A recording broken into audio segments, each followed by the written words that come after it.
Eu já trabalhei de doméstica, eu já trabalhei de faxineira, eu sou cabeleireira formada em manicure, sou graduada em direito. Cara, eu já fiz tanta coisa na minha vida.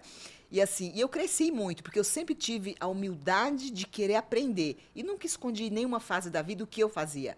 Porque assim, meu maior lado profissional que eu trabalhei durante mais tempo, eu trabalhei como garçonete em um restaurante japonês em São Paulo, mais preciso na Moca, né? E assim, lá eu entrei como faxineira, fazendo faxina uma vez por semana no restaurante, eu fazia Caramba. faxina de sábado.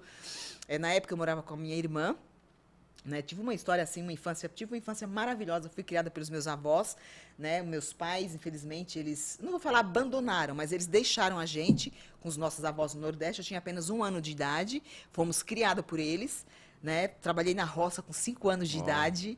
Assim, eu não tinha um calçado para calçar, a gente andava descalço, morava no sertão nordestino, gente. Então, assim, a gente tem toda uma história, né? As pessoas têm uma história. Então, por isso que eu falo, quando você for julgar alguém, você não pode fazer isso. Porque você não exatamente. sabe o caminho que ela percorreu ao longo da vida para chegar onde está.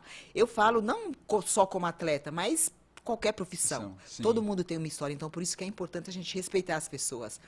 Mas isso é passado, exato. só me Isso, fortaleceu, né? Então eu falo assim, ó, naquela época, né, a gente comia calango, comia passarinho que a gente caçava com peteca. Olha só, aqui no caso é meu pai é de estilingue, lá do né? Nordeste também, ele É fala a assim, eu mesma sou coisa. pernambucana, tenho muito orgulho, fui criada com uma educação incrível pelos meus avós, Que avós legal. Qual paternos. cidade que é, É João? São Bento do Una, Pernambuco. Nossa, meu pai, ele é um pouco depois de Recife, eu esqueci o nome, uma É que, cidade bem é que pequena, bem tem. A pequenininha. minha cidade era um sertão mesmo. Assim, a gente trabalhava na roça e assim foi uma infância maravilhosa. Então eu cresci com bons costumes, sabe? Sempre aprender a valorizar o que é meu, o que é do outro e respeitar as pessoas acima de tudo, acima de qualquer coisa. A opinião dos outros é o que os outros decidiram seguir na vida, a gente tem que respeitar.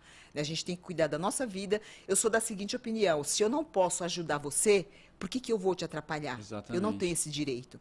Então, assim, olha que legal, hein? Ó, na época que eu era criança lá no Nordeste, eu não tinha um calçado, eu andava descalça, né? E comia assim, caça que a gente caçava. Hoje em dia, eu Que tenho incrível. um tênis, eu corro com tênis de placa de carbono e como picanha e tomo whey.